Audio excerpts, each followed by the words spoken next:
اسلامی تاریخ میں حضرت موسیٰ علیہ السلام کا واقعہ حق اور باطل کی سب سے واضح مثالوں میں سے ایک ہے۔ یہ واقعہ ہمیں بتاتا ہے کہ جب ظلم اپنی انتہا کو پہنچ جائے تو اللہ تعالیٰ مظلوموں کی مدد کے لیے اپنے نبی کو مبعوث فرماتا ہے اور بالآخر حق ہی غالب آتا ہے، چاہے باطل کتنا ہی طاقتور کیوں نہ ہو۔ فرعون کا ظلم و جبر۔ حضرت موسیٰ کی پیدائش سے پہلے مصر پر ایک ظالم بادشاہ فرعون کی حکومت تھی۔ وہ خود کو خدا کہتا تھا اور لوگوں کو اپنی عبادت پر مجبور کرتا تھا۔ بنی اسرائیل کو غلام بنا رکھا تھا۔ ان سے سخت مشقت لی جاتی، ان پر ظلم کیا جاتا اور ذرا سی نافرمانی پر سخت سزائیں دی جاتی۔ فرعون نے خواب دیکھا کہ بنی اسرائیل میں ایک بچہ پیدا ہوگا جو اس کی سلطنت کو ختم کر دے گا۔ اس خوف سے اس نے حکم دیا کہ بنی اسرائیل میں پیدا ہونے والے تمام لڑکوں کو قتل کر دیا جائے اور لڑکیوں کو زندہ چھوڑ دیا جائے۔ یہ حکم ظلم اور درندگی کی انتہا تھا۔ حضرت موسیٰ کی ولادت اور اللہ کی حفاظت۔ ایسے سخت حالات میں حضرت موسیٰ علیہ السلام کی ولادت ہوئی۔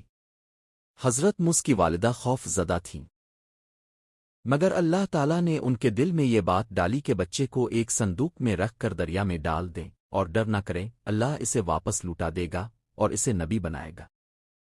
اللہ کے حکم سے وہ صندوق دریا میں بہتا ہوا فرعون کے محل تک پہنچا۔ فرعون کی بیوی عیسیٰ نے بچے کو دیکھا تو اس کا دل موم ہو گیا۔ اس نے فرعون سے کہا کہ یہ بچہ ہماری آنکھوں کی ٹھنڈک ہے، اسے قتل نہ کیا جائے۔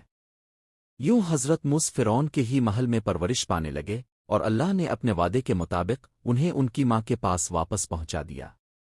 جوانی اور مصر سے روانگی۔ جب حضرت موسیٰ جوان ہوئے تو ایک دن ایک مصری اور ایک بنی اسرائیلی میں جھگڑا ہو رہا تھا۔ حضرت موسیٰ نے مظلوم کی مدد کرنا چاہی، مگر ایک مکے سے مصری کی موت واقع ہو گئی۔ حضرت موسیٰ کو اس پر سخت ندامت ہوئی اور انہوں نے فوراً اللہ سے معافی مانگی۔ فرعون کے دربار میں یہ خبر پھیل گئی اور حضرت موسیٰ کو قتل کرنے کا منصوبہ بنایا گیا۔ ایک خیر خواہ نے انہیں خبردار کیا، جس پر حضرت موسیٰ مصر چھوڑ کر مدین کی طرف روانہ ہو گئے۔ مدین میں قیام اور نبوت کا عطا ہونا۔ مدین پہنچ کر حضرت موسیٰ نے دو لڑکیوں کی مدد کی جو کنویں سے پانی نہیں بھر پا رہی تھیں۔ ان کے والد حضرت شب تھے۔ حضرت موسیٰ نے ان کی خدمت کی اور ان کی بیٹی سے نکاح کیا۔ کئی سال مدین میں قیام کے بعد حضرت موسیٰ مصر واپس روانہ ہوئے۔